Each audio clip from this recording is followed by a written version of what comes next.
છે, કેટલી મંજૂર થઈ છે, કેટલી પેન્ડિંગ, કેટલી નામંજૂર? આજરોજ રાજકોટ મ્યુનિસિપલ કોર્પોરેશનનું સ્ટેન્ડિંગ કમિટીની બેઠક હતી.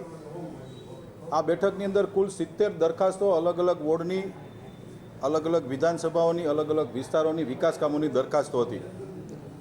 સ્ટેન્ડિંગ કમિટીમાં માનનીય ભારતીય જનતા પાર્ટીના અધ્યક્ષ ડૉક્ટર માધવભાઈ દવેની અધ્યક્ષસ્થાન અને માનનીય મેયર શ્રી નૈનાબેન પેઢડિયાની અધ્યક્ષસ્થાનની અંદર આજરોજ આ બેઠક પૂર્ણ થઈ છે. કુલ 70 દરખાસ્તમાંથી દરખાસ્ત નંબર 3, 4, 5 અને 7 એમ કુલ 4 દરખાસ્તોને પેન્ડિંગ રાખવામાં આવી છે. અને દરખાસ્ત નંબર 8 એટલે કે પત્ર નંબર 8 એમાં એક ખૂબ સારી દરખાસ્ત હતી ફાયર વિભાગ દ્વારા કે રાજકોટ શહેરમાં 11 નંગ નોન એસી ફાયર એમ્બ્યુલન્સ લેવાની એક દરખાસ્ત હતી.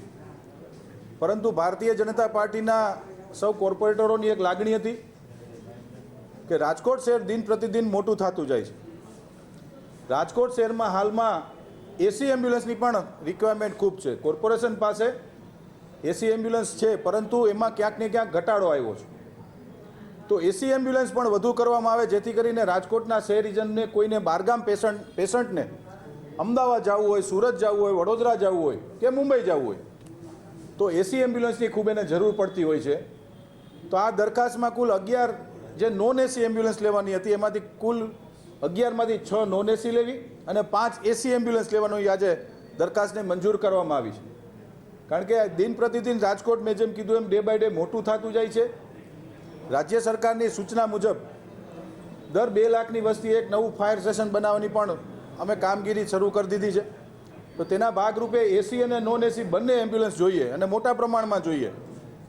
તો એ એક દરખાસ્તને આ પ્રકારે મંજૂર કરવામાં આવી છે.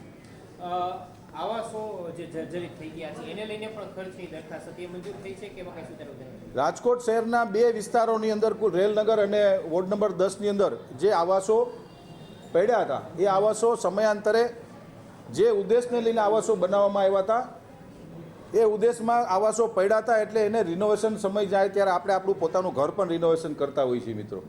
એવી રીતે આવાસ યોજના રિનોવેશનની એક દરખાસ્ત હતી. એ દરખાસ્તને પણ અમે લોકોએ મંજૂર કરીને આવનારા દિવસોમાં રિનોવેશન કરીને આવાસ જરૂરિયાતમંદ પરિવારોને અમે એલોટ કરવા જઈ રહ્યા છીએ. જયંતભાઈ, એક ખર્ચને લઈને એક ચર્ચાવાળી દરખાસ્ત હતી 2022ની અલગ અલગ ખર્ચની, એ મંજૂર થઈ છે કે નહીં? સમાજ કલ્યાણ વિભાગ રાજકોટ મહાનગરપાલિકા દ્વારા અલગ અલગ સંગીતના કાર્યક્રમો વર્ષ દરમિયાન કરવામાં આવતા હોય છે. રાજકોટ શહેરના નગરજનો માટે સારા કલાકારોની સંગીત સંધ્યા કાર્યક્રમ અમે લોકો કરતા હોઈએ છીએ. આ રેટ કોન્ટ્રાક્ટ વગરના કાર્યક્રમો હોય છે. આનો કોઈ રેટ કોન્ટ્રાક્ટ નથી હોતો. એટલે જે તે સમયે જે કલાકાર આવ્યા હોય એને એડવાન્સ પૈસા ચૂકવવાના થતા હોય છે અને એને અમે લોકો એડવાન્સ પૈસા ચૂકવી દીધા હોય. પણ જીપીએમસી એક્ટની પરંપરા અને કાયદા મુજબ એ જે પૈસા ચૂકવા છે એને બહાલી માટે સ્ટેન્ડિંગ કમિટીમાં દરખાસ્તો આવતી હોય છે. એ દરખાસ્ત આવી છે ને એને અમે લોકોએ મંજૂર કરી છે. ઓકે, હવે બીજો વિષય છે ભાઈ.